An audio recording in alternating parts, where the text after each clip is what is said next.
So, hi everybody. My name is Amber Songlier. I'm the business application specialist for all of your accounts. I cover specifically Power Platform this year, so our low code, no code, pro code development platform. I have been with Microsoft, just had my 17-year anniversary. So I've been with this great company 17 years. With me, I also have both Jeff and Daniel, who are my more technical counterparts. So they actually will be the ones going through this session. We'll be hosting a session for you guys. I do want to make sure everybody's clear. This is very much geared towards people that are new to the platform. So this is more of our citizen dev type of series. We're going to go through high level what is Power Platform, the various components of it. We're going to talk a little bit about use cases in the power utilities industry. And then we're also going to walk through a little bit of demo of how to get started. We do have a master's series that we'll talk about at the very end for those of you that are a little bit more in depth with the platform. But this session today, again, is just a very much a high-level overview. We do want to make this a good use of your time. So if there are topics or areas that you have questions on, please feel free to put it in the chat. Either myself, Daniel, or Jeff will more than happy to answer any questions you might have.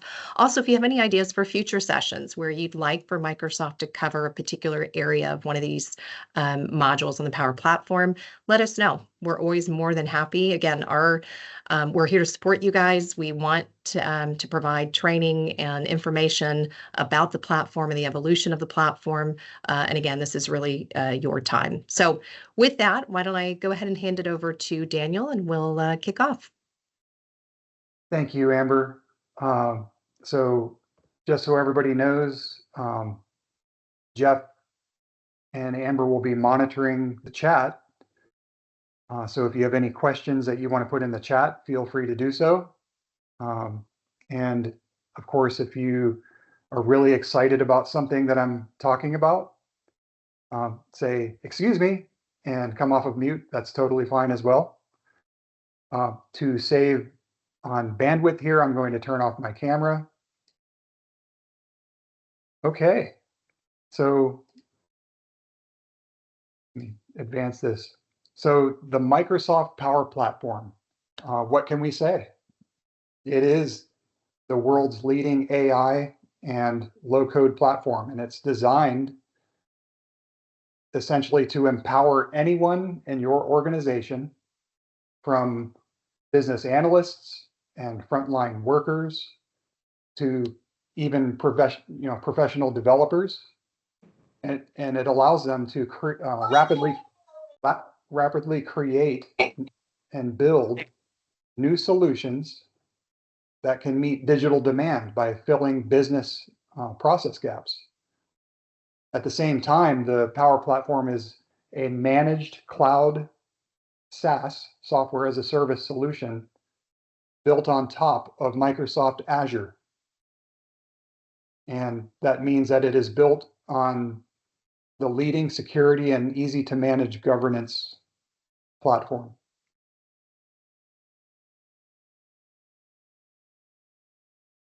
Now, I simply cannot tell you about the Power Platform without first sharing the most important foundational aspect of it.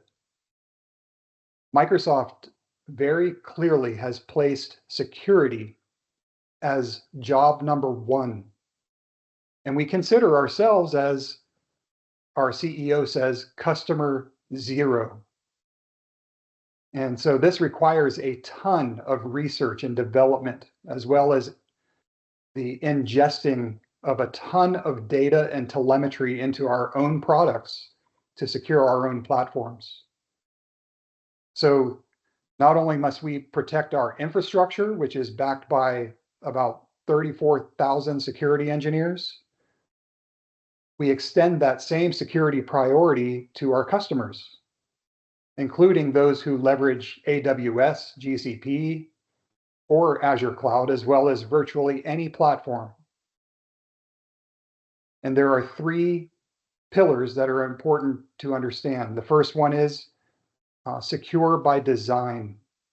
We ensure that everything we author from every line of code is authored in a secure first architecture.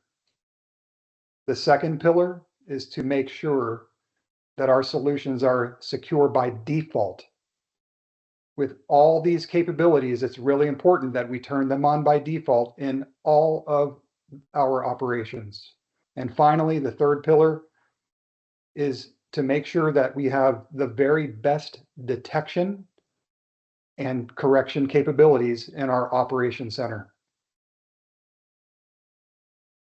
Okay. Well, if you haven't heard yet, the Microsoft Power Platform is used very widely. It is highly adopted, and it's leveraged by a huge number of customers.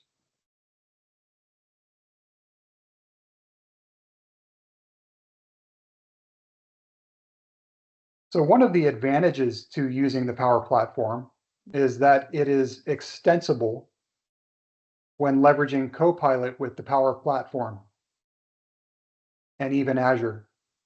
And I'll be talking more about Copilot. But as you can see, the Microsoft Power Platform can be leveraged by end users who virtually know nothing about coding, or those more considered to be power users, which would leverage what we call low code, and then even for the professional developers.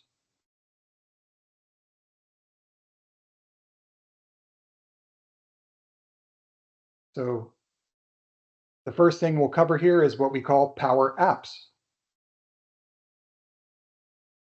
So here's a look at how other customers have realized value in leveraging the Microsoft low-code solutions. Imagine how would you translate that into your business, and how would it positively affect the experience of your power and utilities customers? We have many customers with successful use cases that Amber will be sharing later that I think will resonate with you.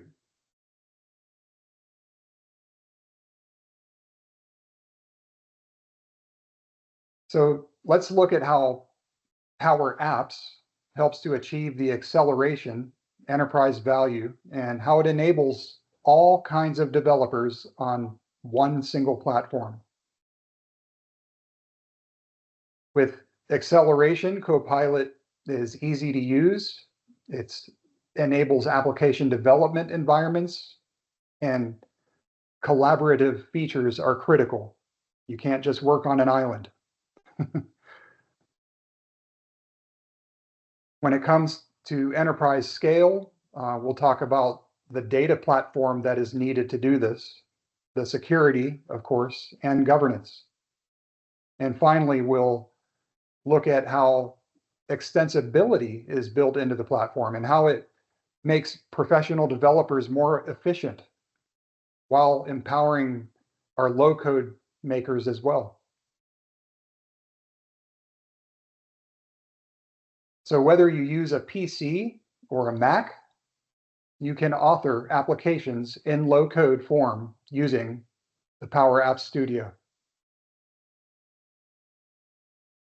We would never be so presumptuous as to assume that all users use PCs.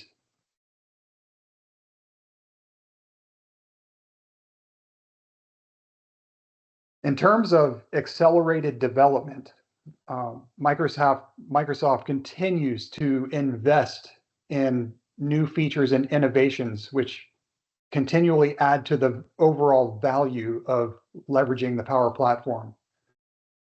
Here are just a few of those.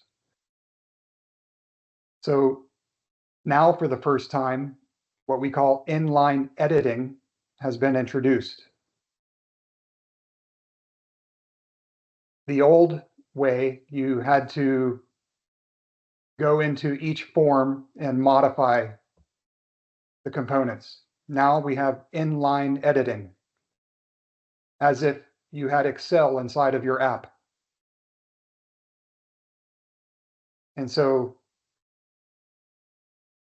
this is allowed even in read-only mode, and it lets users view and open records in views and subgrids. And it's also available in edit mode, so you can make edits to records directly in the grid without having to, as I mentioned, navigate to a form first. And then infinite scrolling is quite innovative because now users no longer need to explicitly move between discrete pages of data to browse through data. Instead, we're providing a modern browsing type of experience that allows users to scroll indefinitely through data until they find the record or records they're interested in. This is enabled by default, but the maker who's making this app has the option to turn off this capability and have paging buttons instead. So we don't lock you into this. And then customize. Can I ask real quick on that? Oh, sure. Is there a like performance impact to having the infinite scrolling on, to load that much data at one time, or is it like actually loading just 100 records and it just kind of continuously loads as you go down? Yeah, so there is a read ahead kind of prefetch in place. So it would be, in our testing, it's been the same exact performance as if you had it paginated instead. And so really the benefit is to the user. Instead of having to tab through pages, that was prefetched. So really, to answer your question, it depends on the amount of data, right? If you've got 10,000 records, then the app could be kind of slow to load all that data. Yeah, I guess maybe that's what I'm asking about. I'm routinely dealing with millions of records. Would it be in my best interest to turn that off by default? Right. So it's very easy to shift between these modes. It's literally a slider. So you can test it while you're in your development environment. Sure. And test how it loads based on paginated view or tab view versus infinite scrolling. Awesome. Thanks. Sure. And everybody, keep the questions coming. This is your session, as Amber mentioned. Now, what does customize call renderers editors mean here? So while this grid uses modern Microsoft Fluent controls, and that allows users to see and edit values in the grid, we recognize that some scenarios may have special needs that require modifications to the out-of-the-box visuals and user interactions. So the Power Apps Grid control allows for a maker to make modifications to one or more columns using what we're calling the customizer control property. So pretty cool in terms of streamlining the experience of maker development. Next, we'll talk about a long-awaited thing. Reusable components. I mean, really? Yeah, we should have had it from the beginning, but now we have it. Once you build it once, you store it in a component framework, and then you use it repeatedly. It sounds simple, but it took a lot of engineering effort, and we're very thankful that it's here now.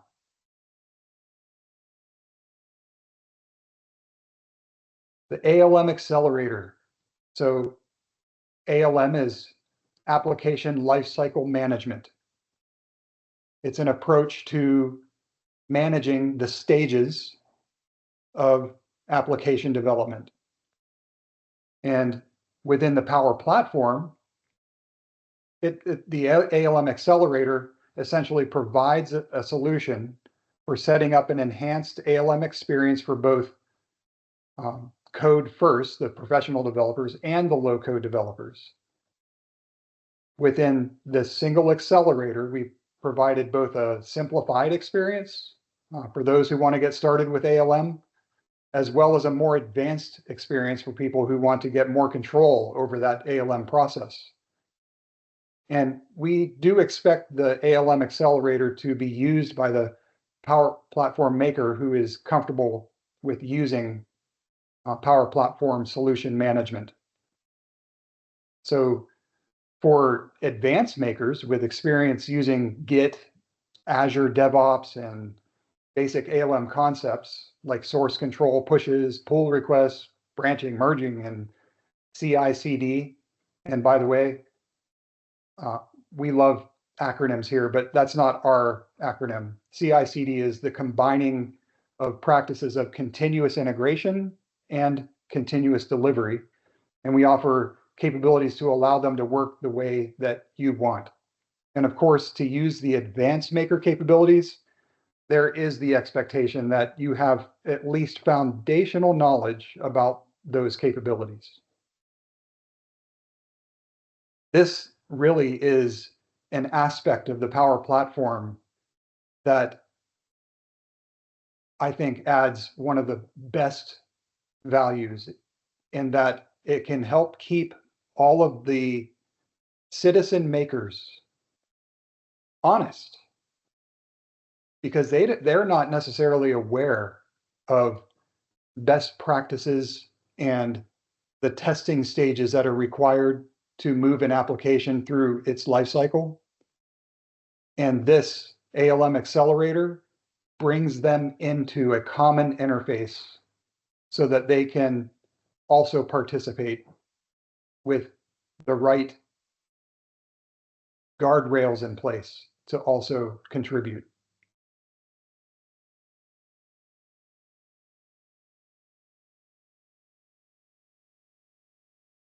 So imagine creating an app and the IDE that you're using checks for programmatic errors and recommends performance improvements. Well, Power Apps empowers you to do that.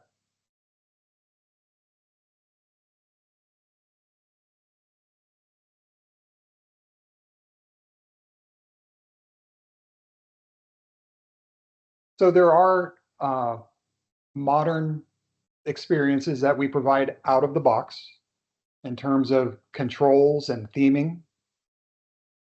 We're also optimized for devices, so you can auto scale for different devices. And you can build once and deploy anywhere. You can build a solution and users can use it online, on a mobile device, or in Teams.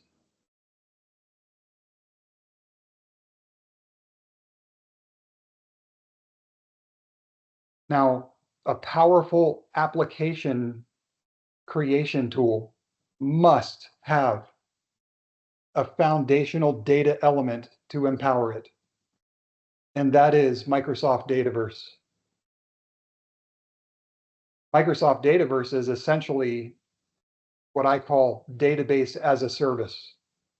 You no longer need to be a DBA to create complex table logic. Dataverse provides an incredible amount of value so that you can capture, analyze, predict, present, and report data with agility. And unlike traditional databases, where you would need to layer third-party apps to manage access, security, and business logic, Dataverse has all this built in to a simple to configure and enforce environment.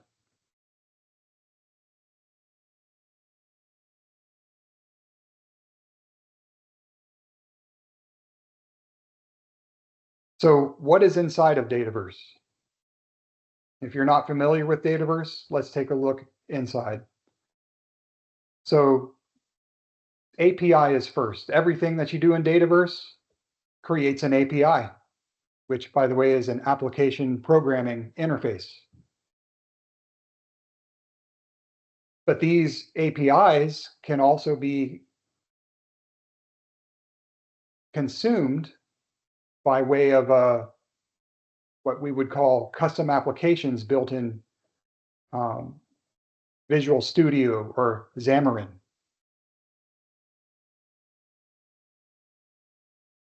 Now, we have a security layer. Of course, I mentioned that security is priority number one at Microsoft. That manages all of the authentication and the authorization, as well as the auditing of everything that goes on. And right from there, we get our logic layer, where you can implement custom business logic. And because this logic is below the API, this keeps us honest and makes sure that business logic across all applications accessing your data is secure. Then we get to the heart of Dataverse,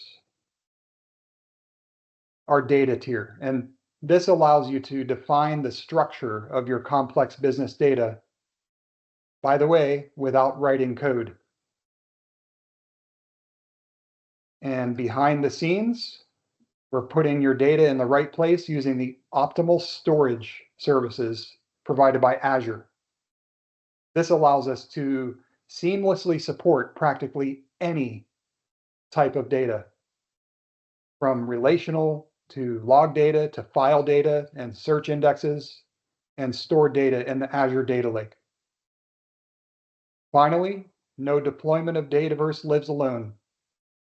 It must be integrated with other systems.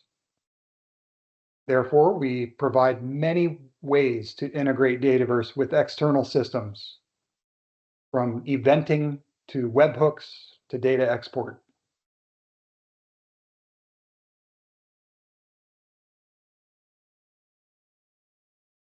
Now you can jumpstart applications using an extensible data model with business logic, security, and integration built in, which, by the way, Jeff will be showing us. And Dataverse also enables AI through built-in cognitive services powered by AI Builder in Azure. And you can also extend your data and your processes to external and anonymous users with Power Apps portals or pages. And Dataverse supports all of your data, as I had mentioned before: relational data, file, blob storage, logs, and search indexing. And of course, there is an effortless Dynamics 365, Microsoft 365, and Azure integration, as well as powerful integration capabilities to virtually any system. So Dataverse connects in different ways to support your business needs. Of course, APIs, webhooks, eventing, and data exports, these give you flexibility to get data in and out. Data integration capabilities built into Dataverse include Excel Power Query, by the way. And there are built-in management features like CDM entity mapping, UX, and environments and scheduled refresh. You can also leverage external data through custom connectors, where we have 1,400 plus pre-built connectors, essentially APIs, for cloud and on-premise connectivity. And you can break down data silos by using multiple data sources in a single application. So let's talk about connectors. A connector, essentially an API, is a proxy that allows underlying services to talk to each other by leveraging a set of pre-built actions and triggers. Some examples of popular connectors include Salesforce, Microsoft 365, Dropbox, Google services, and many more. If there is a particular SQL database you like, you can use connectors to look up, write, update, or delete data in the service. And by the way, you can also create custom connectors to meet any of your business needs.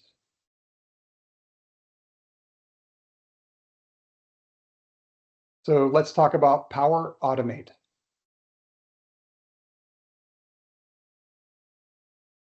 So Power Automate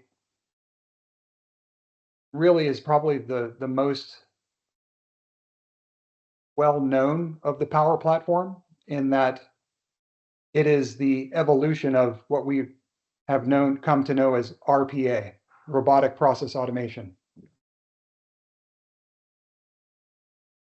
And this should really be not new to anyone, but it allows you to automate large scale processes, like transferring information from desktop sources to ERP. It allows you to manage and export data, where you can automate the exporting of your data to another file location, such as moving it from SharePoint to an enterprise resource ERP system. And then it allows you to streamline recurring reporting as well, where you can auto-generate reports by automatically consolidating data across multiple sources.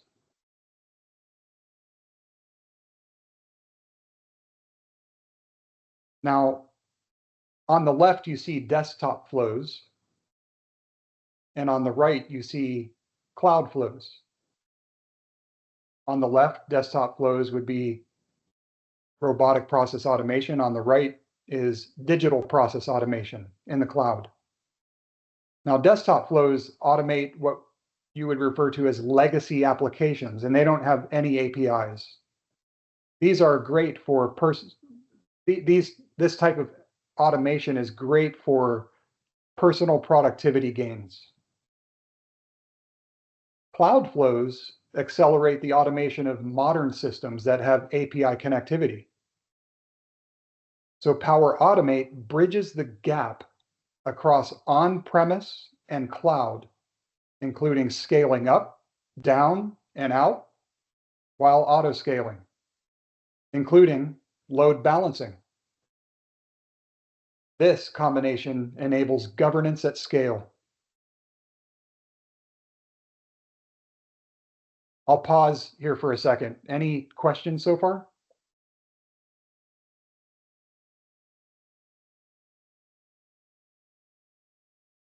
Awesome. Moving forward.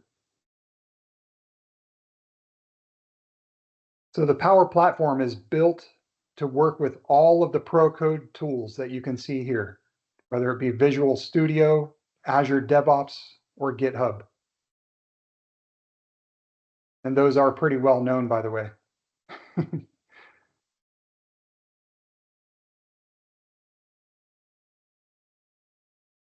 Now here's where we get to some pretty cool stuff. Probably the most innovative and powerful feature introduced to the Power Platform is Copilot enabled by GPT. Not only can you describe it to design it, but you can use natural language to modify, customize, and connect to your application to any source.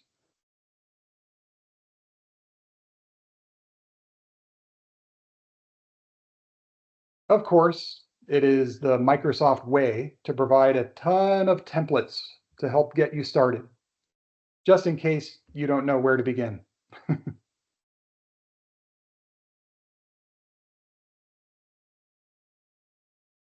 Now, the steps to follow to create an internally or externally facing chatbot in Copilot Studio are very few and simple.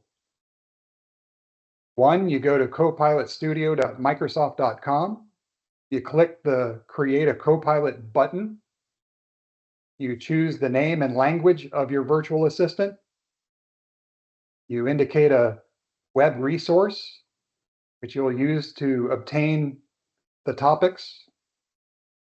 Then you can customize the icon that'll be shown in the chat, and you click Create.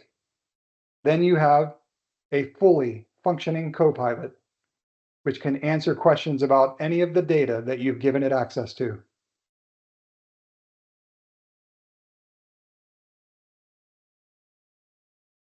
So yeah, it's easy to create a Copilot Cloudflow automation, but what about troubleshooting? Well, the runtime that's built in enables you to see any failures that are generated, which provides proactive guidance. And then human readable summaries are prepared to correct errors. As a result, time and effort is reduced to troubleshoot issues. So starting with security first, and then reducing errors in runtime with the ability to correct and produce performance improvements, I think we've got you pretty well covered here.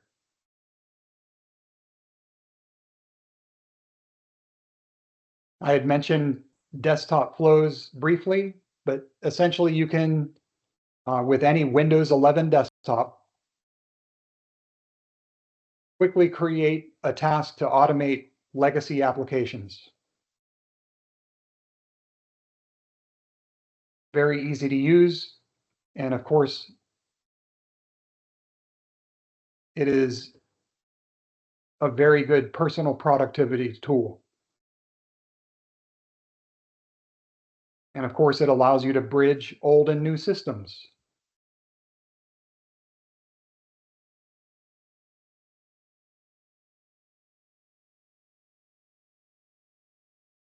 And I'm going to quickly talk about Power Pages, previously called portals. Microsoft Power Pages is a secure, enterprise-grade, low-code software as a service platform that's used for creating, hosting, and administering modern external-facing business websites.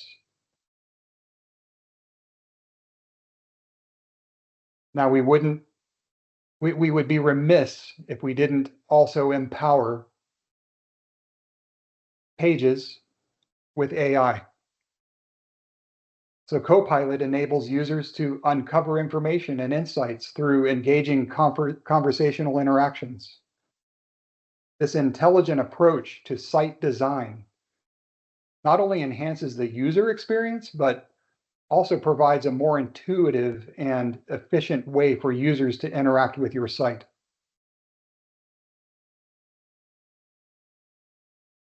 Now, when the users are actually using your site, the Site Copilot enables the creation of dynamic, data-driven web experiences that are tailored to meet the specific needs of your audience. It's not just about building websites. It's about crafting intelligent digital experiences that resonate with users and drive results.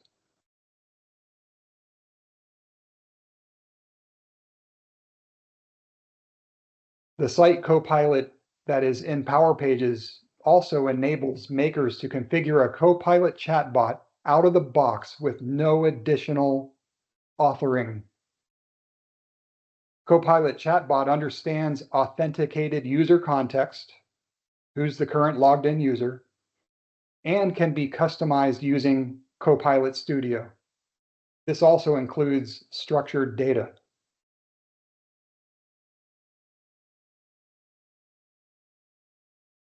Site search capabilities for your end users provides AI assistant summarization while providing recommended prompts.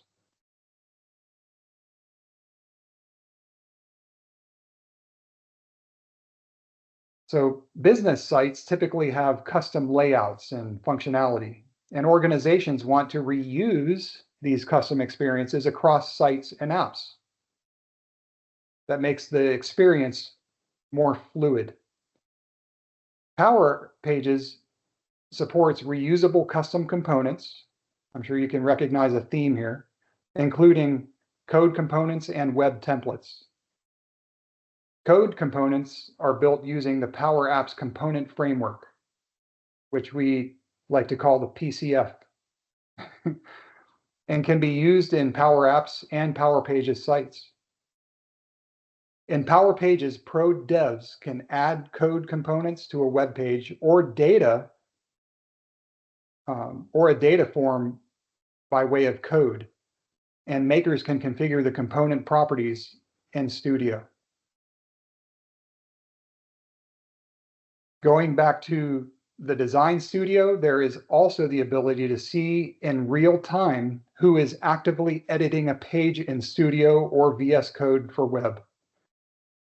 Makers can tag others and add comments to a page. This improves Fusion team collaboration and productivity. Boy, is that helpful. So for the pro code developers, you can make advanced customizations, and you can transition from a design studio to pro code by launching VS Code for the web code editor. VS Code for Web provides a free zero install VS Code experience that runs completely from your browser.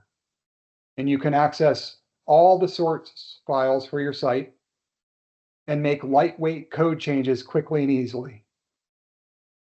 Additionally, in VS Code for Web, there's the VS Code, guess what?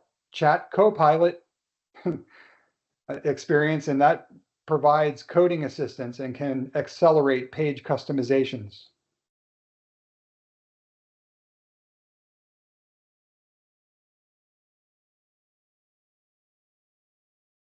So the maker experiences have been improved by introducing the control library, which is expanded, long awaited, and that allows for the ability to build complex websites, including newer data components. So this is the end of my presentation. I want to give everyone a chance to make some comments or ask questions, or if there is anything that's been in the chat that we can discuss.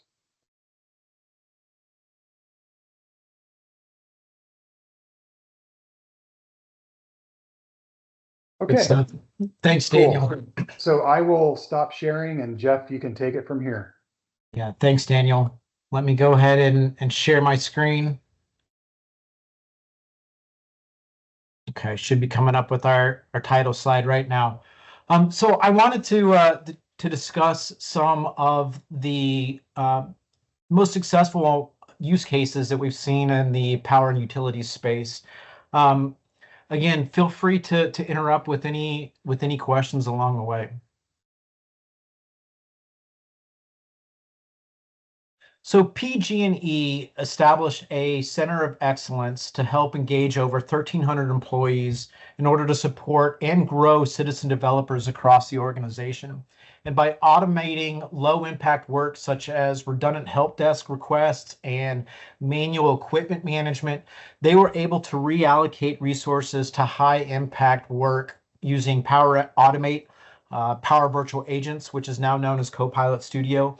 And PG&E aims to expand their Copilot Studio and Power BI use and double down on the RPA solutions to drive efficiencies even further through automation. One of their solutions was the PeggyBot, which was simply a wordplay on PG&E. The situation they were facing required them to reduce the load on their help desk while also providing a quick automated solution to address some of the more complex challenges they face. And the PeggyBot was built using Copilot Studio and could field questions or issues that the help desk would normally have had to address.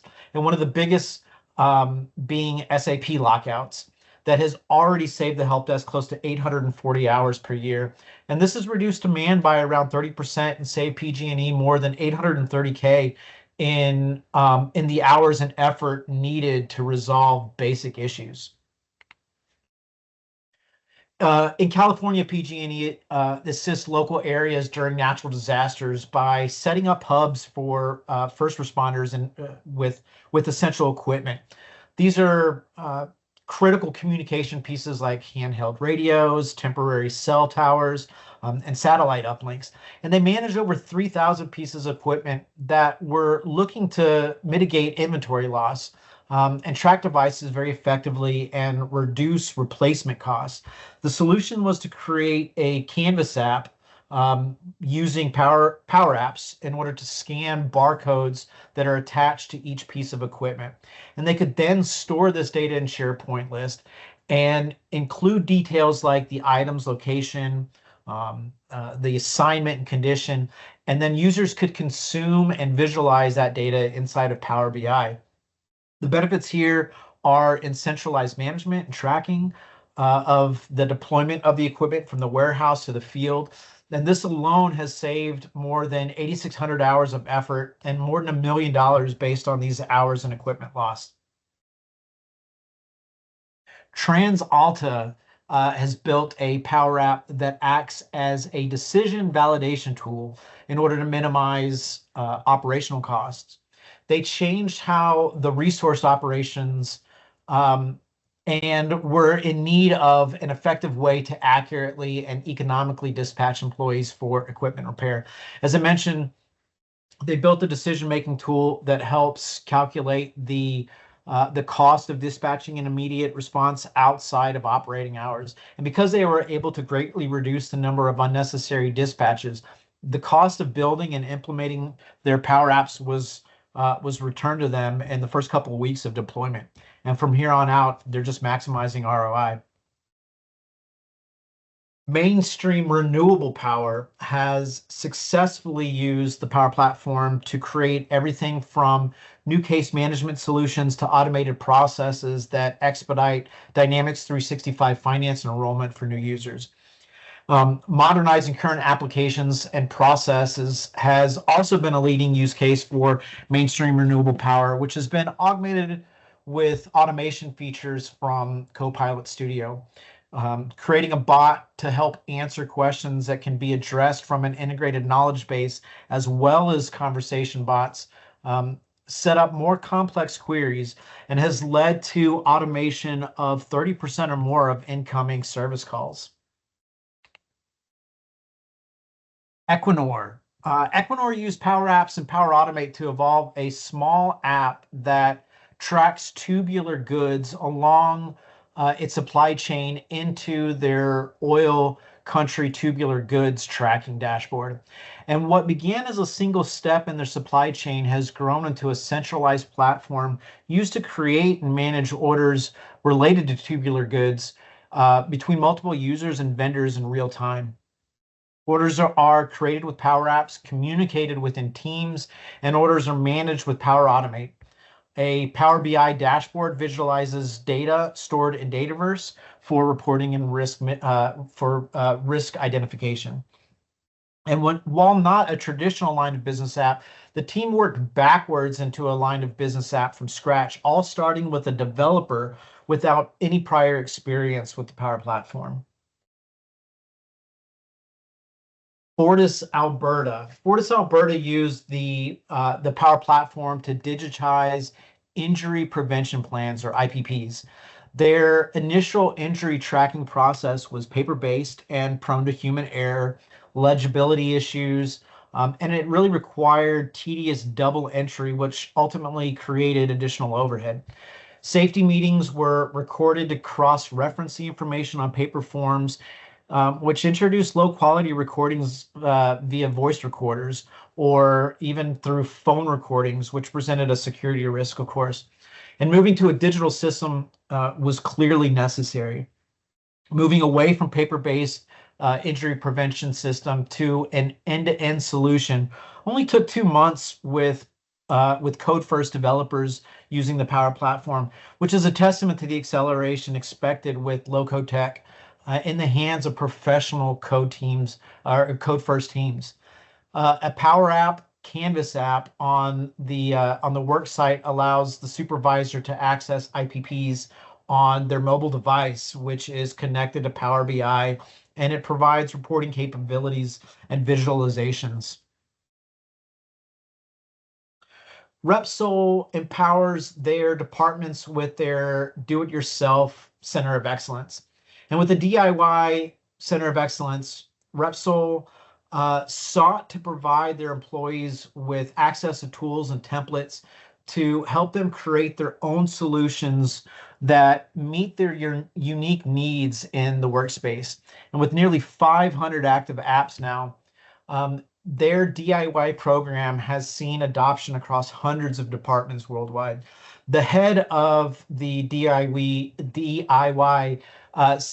COE, or Center of Excellence, Javier, has claimed that they have seen over 5 million euro in savings between 2022 and 2023, but notes that the most important change he has seen is the positive change in culture.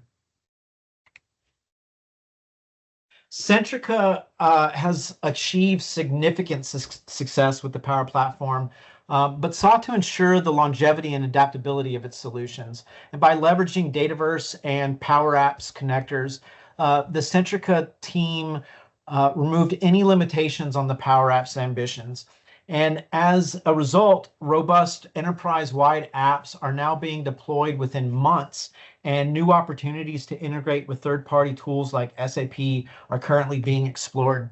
The range of app development has been very diverse, with many apps automating routine processes and others addressing long-standing business challenges with innovative solutions. Yorkshire Water. Yorkshire serves about 2.3 million households and 130,000 businesses, and they face the inefficiencies in their project management office due to manual Excel-based process for demand intake and project approvals and tracking weekly status of open projects. And so to address these challenges, Hexaware, which is a Microsoft partner, they implemented a Canvas Power App with approval and status update workflows enabled through Power Automate. Additionally, they provided a low-code solution using Power Automate to build an RPA-powered COVID-19 IT services tracker that eliminated the need for manual hourly metric checks. The new solution was quickly adopted by employees, resulting in about a 55% improvement in process efficiency. And by automating the entire data collection and input process and visualizing it in Power BI dashboard, Yorkshire Water reduced the effort required to gather the data by about 90%, which is huge. This optimization allowed them to scale IT resources more effectively, leading to cost savings of around 32%. And overall, the implementation significantly enhanced operational efficiency, resource management at Yorkshire. In 2021, as the end of a transitional service agreement approached, Viridor needed a new ERP solution to support its business operations, and they selected Microsoft Dynamics 365 Finance and Dynamics 365 Supply Chain Management, which allowed them to implement the solution ahead of schedule and under budget. It's important to point out that Dynamics 365 it is a Microsoft-created Power App that's built as a model-driven application.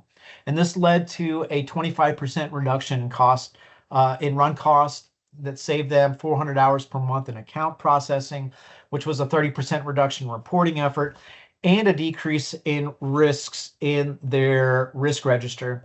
The team is now positioned for further improvements around sustainability goals.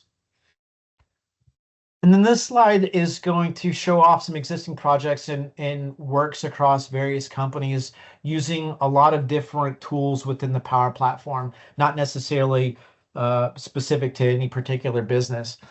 Everything from gas refueling applications, project tracking, legal and general counsel tracking that can be done using a multitude of Power Apps, Power Automate, and even Copilot Studio. All of these use cases, again, probably most of them are common in your line of work, and certainly make a big difference. So I'll pause there for a second to see if anybody's got any questions around common use cases, or if anybody wants to mention something that they are currently considering or thinking about. And I'll begin to shift gears, and we'll take a look at a couple of sample Power Apps. All right.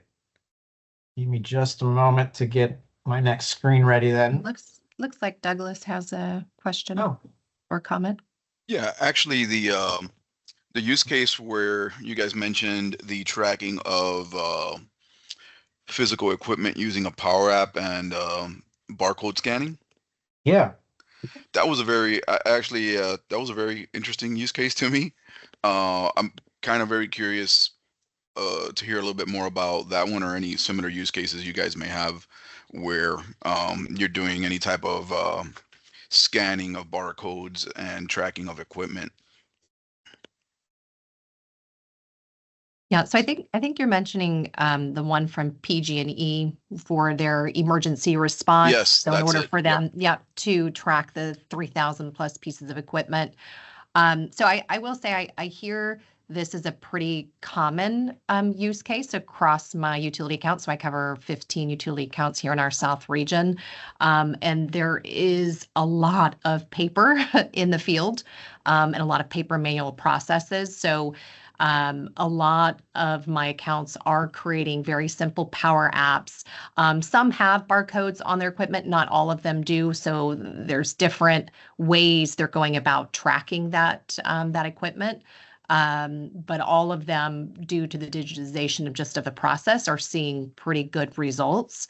I have some customers too that created a power app where they can go up to a transformer, take a picture. They use AI Builder to just automatically scrape that information, and then it puts it back. They've got SAP on the back end.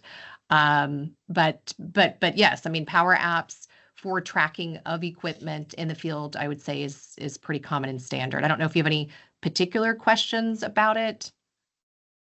But it is something, Douglas, just know it is something we're more than happy to work with you on. If you've got a business case or a use case and you want to validate how that would work within your organization, we can always set up an MTC hackathon and go through that with you. Sure. Thank you. Absolutely. Looks like we've got another question from Matthew. Yes, can you hear me? Yes.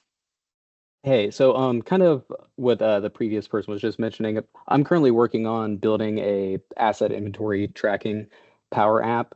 It's built currently on a SharePoint list. Eventually, it will be put into Dataverse, but I'm just trying to prove business case essentially right now. Sure. With the power automation part, what I wanted to do was essentially pull the information from the gallery that I have the assets listed in. But when it comes to the licensing with Power Automate, we have about 13 divisions throughout the US, and it's kind of hard to, it's hard to justify having to pay for a Power Automate Dataverse license for every single person. Can I solve that essentially by doing one of the custom APIs, like a JSON code, to be able to pull that information to a PDF document without having to, pay for each of those licenses? You technically can, Matthew. I'd probably want to take the conversation offline with you to discuss some of the full breadth of what you're trying to accomplish, just to make sure there's no gotchas. But yeah, you could technically do that. Okay, cool. Yeah, and do know that in the Power Apps premium license, obviously, when you need to leverage Power Automate as a part of that application, there is no additional license that's Correct. needed, right? Yeah. So good. All of these use cases, we would love to hear more about what you guys are building. Definitely would love to talk through best practices, talk through any potential limitations that you might experience. Obviously, I've got a lot of customers that are using Office 365 Power Apps, and you do hit the ceilings pretty quickly with those because you don't have access to Dataverse, you don't have access to custom connectors. But there are other limitations by having SharePoint be a backend. So again, more than happy to dive a little bit deeper on your specific use cases. I will put my email in the chat box just so everybody has it. Please, again, reach out. Love to talk about use cases and how we can help. Yeah, absolutely. Good question, though. Any other questions or thoughts on use cases they might be facing? Okay. So I just wanted to do, show off what's possible with a few of the tools within the Power Platform. Both Douglas and Matthew mentioned the asset tracking and asset checkout. I am on Power Apps right now, and you'll see that you've got the ability to start with some templates, and it's kind of ironic that both of y'all mentioned a similar use case, because I was planning on showing off some of these templates here. I think Daniel mentioned during the slides around Power Apps the differences between model-driven app and Canvas app, but I'll reiterate the two. Model-driven app is designed to be built around some kind of data model, like asset tracking, like sales or customer service or field service. And if anybody's familiar with Dynamics 365 in any extent, Dynamics 365 is probably the most famous model-driven application of them all. Your Canvas app, on the other hand, it's in the name. It's designed to start with a blank canvas, and you can build put a button here, and that button can, trigger an automation and Power Automate. You can put a gallery in another place. You can put a nice background image. You could have a lot of control over the themes and colors and what gets embedded and used in the app, including components like barcode scanners that PG&E took advantage of. And Douglas, sounds like you might want to take advantage of as well. So when you start off with the template, it's, again, designed to, I'm not going to create a new environment. It's designed to kind of set you up with a good starting point. It's not necessarily there to be the end-all be-all solution for your for the use case that you're building out, and you don't necessarily need to adjust your process to fit into what that solution creates. It gives you a good starting point that might get you close to, maybe 50%, 80% of the way there. And then you can adjust, make changes to the data structure, to the model-driven app, or to the Canvas app, whatever it might be, add automations, and fine-tune things specifically for your business. I want to start off with to create a Canvas app by using Copilot Studio. And I think this is a good way or Copilot. This is a good way to at least highlight the capabilities of Copilot as a generative builder that acts as really an assistant along the way. Now, again, just like the templates, the Copilot is there to kind of give you a leg up, get you started, get the basics of the application created, and then you can do some fine tuning either through Fusion teams with your professional developers and your citizen developers that tend to be a part of the business. So let's create an app for office staff to request replacement office items. Very basic in this sense. Yeah, you're going to close garage door. Yes. But a great way to get started. Now, what it's going to do is it's going to start to create the data structure on the back end. Now, this should be, I'm anticipating what this is going to bring up here, but this should be things along the lines of, the office staff, what inventory there is. If there's specific requests, maybe you want to have a history of the requested items. And you can see that it's essentially created these three, or at least proposed these three tables that get built into the application. I can go through the process to talk through Copilot using natural language to make changes to these, but going under the assumption this looks pretty good, we'll go ahead and save the app itself. Now it's going to build out the application again as a Canvas app, and here in a moment we should see a first iteration. If it's going to take us a little bit of time, I'll move on and then we'll kind of come back to it while it builds this out. This will be a little bit more than setting up 3 tables. I'll circle back on it.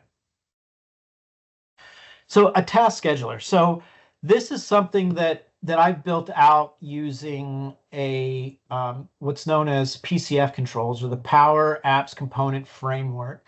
As Daniel mentioned, there is a way to create reusable components that can be used throughout different Power Apps. I'll drop a link in the chat to PCF Gallery, and that is a website, pcf.gallery. Throw it into your browser, and it's a fantastic resource for third-party created PCF controls that you can pull into anything that you're building.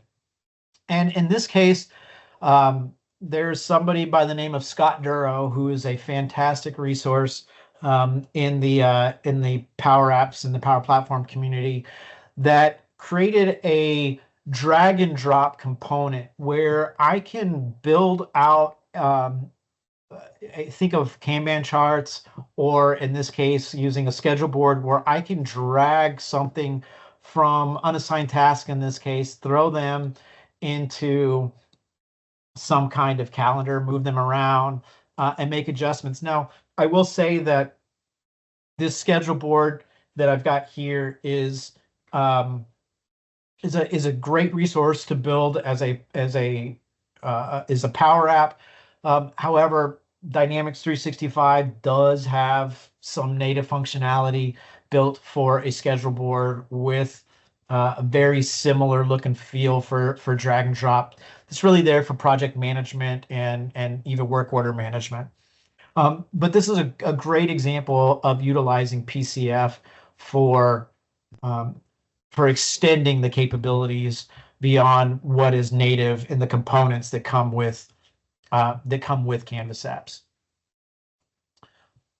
There we go. So we've got our first iteration of our Power App. So you'll notice I've still got access to Copilot to help me build out more, make iterations. I mean, you can see some of the examples that it's providing. Add a button, add an email screen, and a lot of these things can be put in various places on the app. It's using and following proper design principles when it comes to making sure that the application is responsive regardless of how you're accessing it, may it be from a web browser, a tablet, a phone.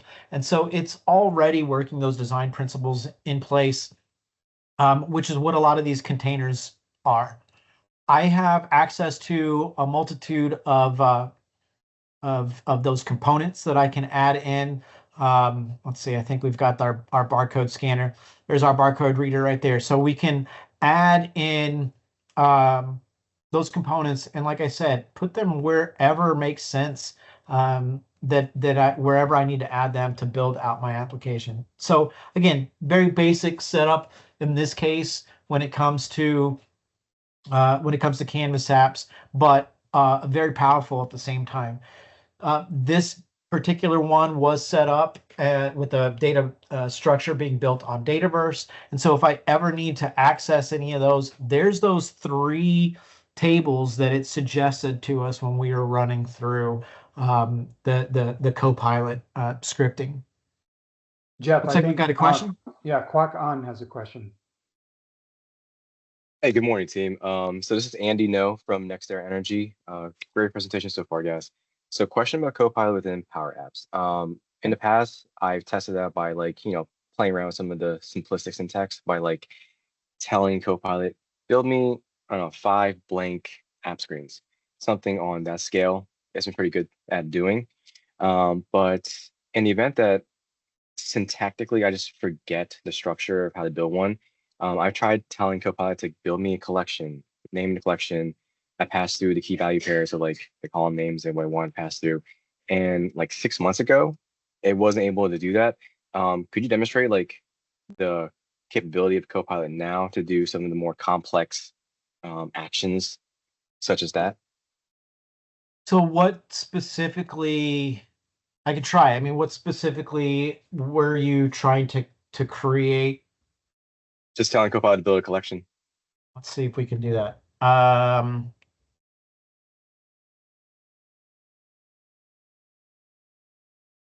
In the past, it's giving me a definition of what a collection is and how you could potentially build one, but it doesn't build one out for you. Yeah, let's try it out. I personally I haven't given it a shot to build collections. I'm kind of old school and will just start building it out myself. Right, it's the let's better see. way to learn. Yeah, absolutely. You got to understand exactly what Copilot's doing. Let's see, to capture the.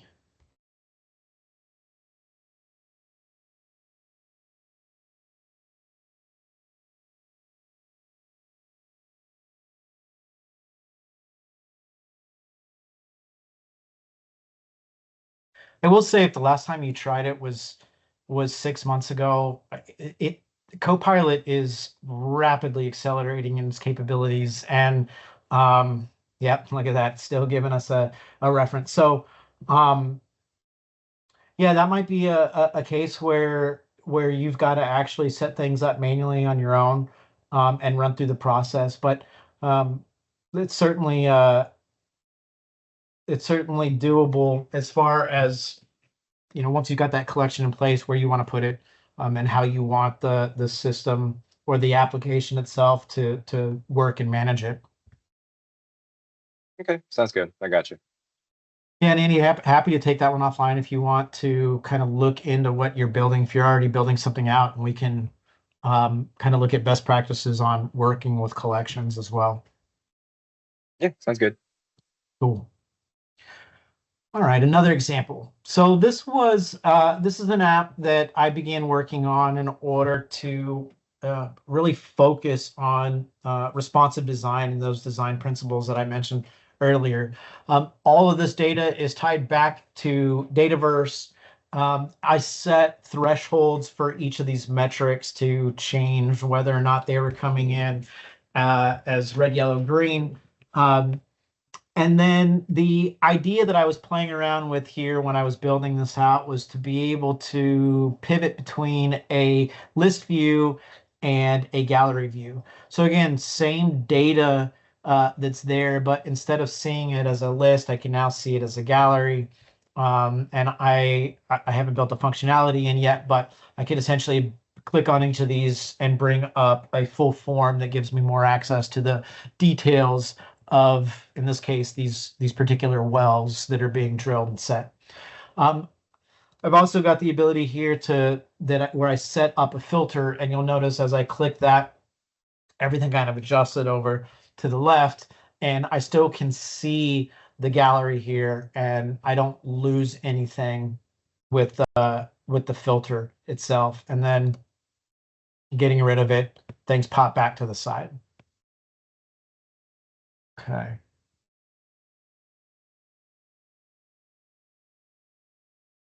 So Power Automate, very similar to what we saw with Power Apps. As soon as you get to the home page and you start to kick things off, you can start with natural language to begin to build out your automations. I'm going to use one of the examples here just to kick things off. But this is a very simple one. A lot of people are still working within Excel. And this, in this case, gives us the ability and a suggestion, at least on a first iteration, for the automation to start with some kind of trigger. In this case, it's going to be a button. Now, this trigger might be, when a new row is added to the Excel file, or something along those lines. It doesn't necessarily have to be a button itself. This can also be something that comes from a custom Copilot that might be built in Copilot Studio, where your trigger is a particular prompt that a user is using in Copilot.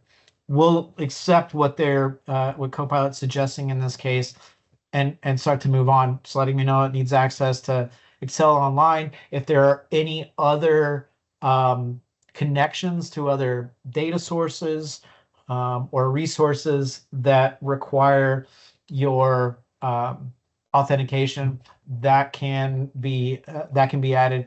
And it's probably worth pointing out that the Power Platform altogether is going to follow your security and governance principles that are already in place.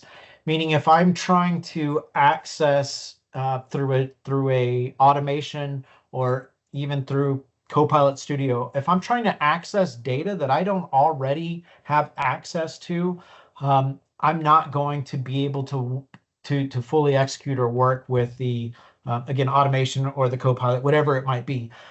It's going to follow those design principles that are already in place, those security and governance principles that are already in place, and there's no need to reestablish them. All right, and the last one that I want to show off is Copilot Studio. This is currently the hot topic right now when we talk about the Power Platform. And Copilot Studio is the artist previously known as Power Virtual Agents. Power Virtual Agents was a chatbot creation tool that was built on the low-code tech of the Power Platform.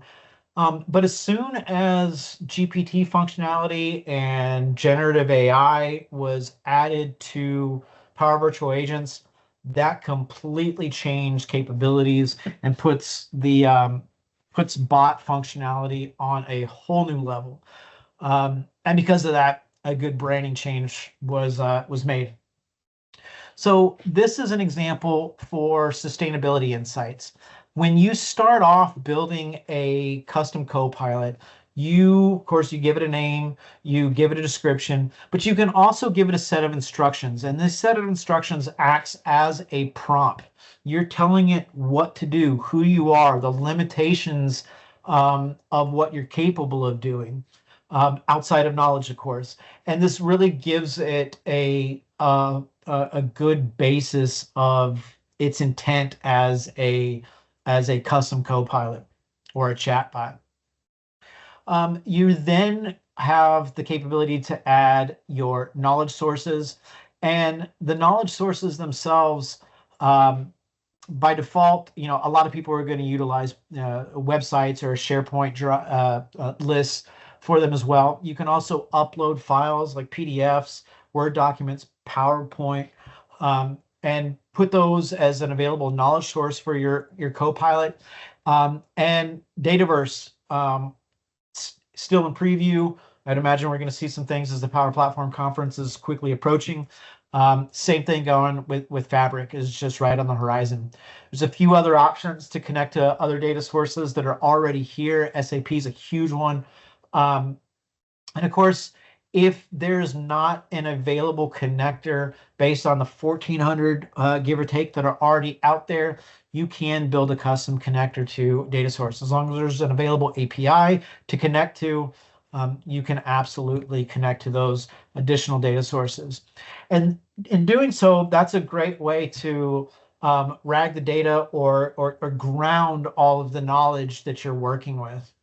Topics is another way to help focus and guide the answers that are provided based on the intent of the question that the user is providing. So there's a lot of out-of-the-box ones, the greeting and the way it ends the conversation, escalations. I need to speak to a human. Of course, as long as you're tied to some sort of resource to actually reach out to a human. But you can see some of these, like compare data between organizations. These are going to be specific topics to the Sustainability Insights Copilot that we have built here.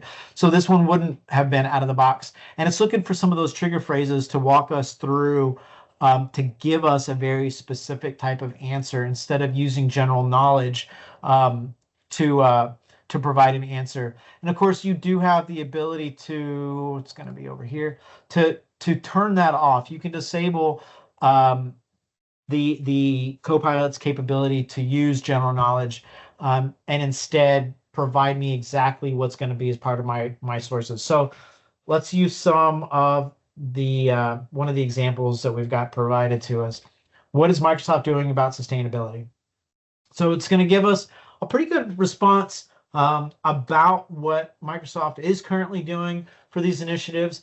And then it's going to give us a reference. This reference, I can link out to it.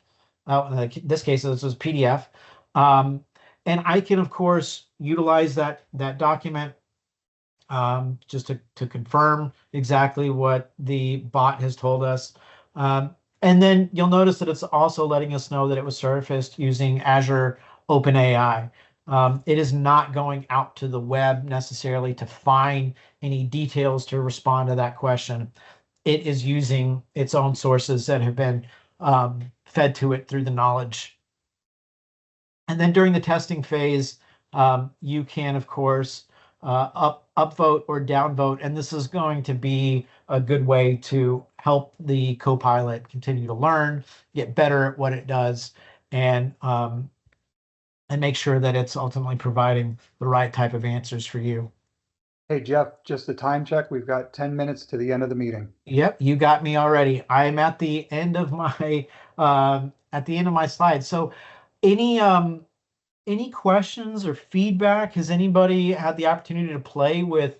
It sounds like a few of y'all have had the chance to play with some Power Apps, but has anybody had the chance to build out automations, work with Copilot Studio, Power Pages, anything of that sort? Yeah, I've messed around with it a little bit, but not as much that I have the premium connections to, utilize more of it. Yeah, no, understand. Any thoughts or feedback on? Were you using Copilot or something else? No, I just self-taught, just messing around with it and just learning the flow and just learning the logic of it. That's the way to do it. Okay. Yeah, and I will say Copilot Studio seems to be one of the hot topics this year for a lot of my accounts. I do feel like that's one area that everybody is exploring and thinking a little bit more about. So there are several sessions we're holding just around Copilot Studio training. So we'll make sure that everybody here has a link to that and can definitely attend. And I'm sure, Jeff, you've got some slides around different opportunities that are coming up for training and or different events. Yeah, absolutely. I was starting to get those together now. So I will drop some registration links here in the chat. So we've got, as Amber mentioned at the beginning, we run a educational series called the Master Series, specifically around the Power Platform. And this is all community-driven topics in the sense that we are constantly asking for feedback on things that you want to see, what's relevant to you. And we've got a session coming up next week on Wednesday that's going to cover Copilot Studio and pushing the boundaries of Copilot Studio using Azure AI. So we're going to build some advanced AI models in Phi 3 and I believe in Llama 3 as well that can seamlessly integrate into Copilot Studio that really enhances the development and deployment of any of these AI models. The one that we've got here is extremely basic in the sense of I've pointed the data sources to, I pointed the Copilot to a couple of data sources, and from there I can start asking questions of the chatbot. Next week's session is going to, again, discuss the way to kind of push the limits and push the boundaries of Copilot Studio using more of the Azure AI tools that are available, and focus on RAG in no code, which is a great overview of which will be a great overview of Copilot knowledge sources. So that one link in there is available to anybody to come in, and then we've got another one coming up the following week on September the 10th that is going to cover the success story of, I'll call them up here. Yep. Yep. of Evergy, who is going to tell their success story. They've been able to really enhance their business with the Power Platform, and they're going to speak directly to us and to our fellow, customers and peers around their success, how they did it, what their cost savings were, and kind of give a little bit of an insight to the way they manage their business. So also a great one to check out. And if you're available, I highly recommend joining that one as well. Okay. And Jeff, Yes, is ma'am. it fair to say that the Master Series is more geared towards people that have, kind of a background in Power Platform and or a little bit more in-depth understanding of the various components? Well, yes and no. It's certainly there for people that are familiar with the platform. I think next week's session's really going to get deep and go a little more technical. We've had sessions in the past that have gone deep into the Power Component Framework, PCF.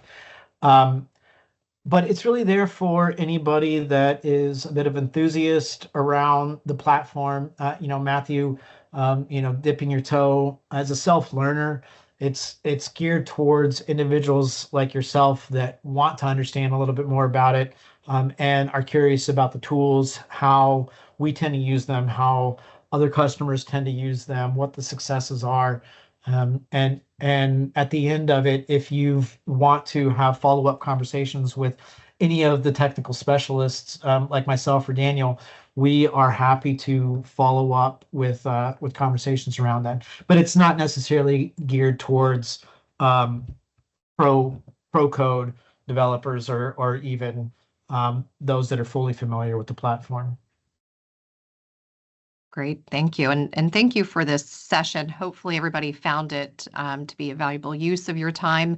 As we mentioned in the beginning, we are your Microsoft team, so we are happy to support ideation sessions, happy to support hackathons. If you have a business challenge that you're looking to solve and you're not quite sure if the platform can solve it, send it over to us. We can talk through it. And again, if we feel it is a good use case, we can bring you in to one of our MTC locations. It's free of charge, and actually build out a prototype with you. So I do find that customers that go through that process and kind of get hands-on tend to just better understand the platform, and obviously have got a much better handle of the realm of possibilities.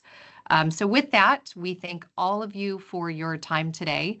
I'm not sure, Jeff, if you've got any other slides that you wanted to share. No, nothing else necessarily to share. I did want to mention to anyone that the Power Platform Community, or Power Platform Community Conference, is coming up in a couple of weeks in Vegas. There are some tickets still available, I believe, last I checked. So if I put a link in there, if anybody is capable of getting there, it's a good couple of days of fun and events around the Power Platform conference itself, or community itself. I will be setting up a review for folks that weren't able to make it, or for anybody that is looking for, there's a lot of breakout sessions that go on during the conference. So obviously not everybody can get to all of them. I'm setting up a Master Series session that will be at the very beginning of October. I don't have a link for registration just yet. But it will be a conference in review, if you will, highlighting a lot of the announcements that are made. Typically, we have a lot of good things that we're seeing either in preview or coming soon. Those are the type of things that get highlighted and announced and become more generally available right around the conference. So I'd expect to see some good and exciting changes, both ones that I am aware of and can't talk about, and ones that I'm hearing rumors about. Yep, so fantastic. And I will be there in person for those of you who are under my account umbrella. So if you are in attendance, definitely let me know. There's several events that I want to make sure all of my customers attend. There's also going to be an energy utility session that will be held during the conference. So there's a great opportunity to network with peers, share stories, and of course, to learn from each other. So with that, again, appreciate your time. Do reach out and hope that everybody has a fantastic rest of your week. Thanks, everybody. Thanks, Amber. Thank you so Thanks, much. folks. Bye, guys. Thanks, everyone. Thank you. Thank you.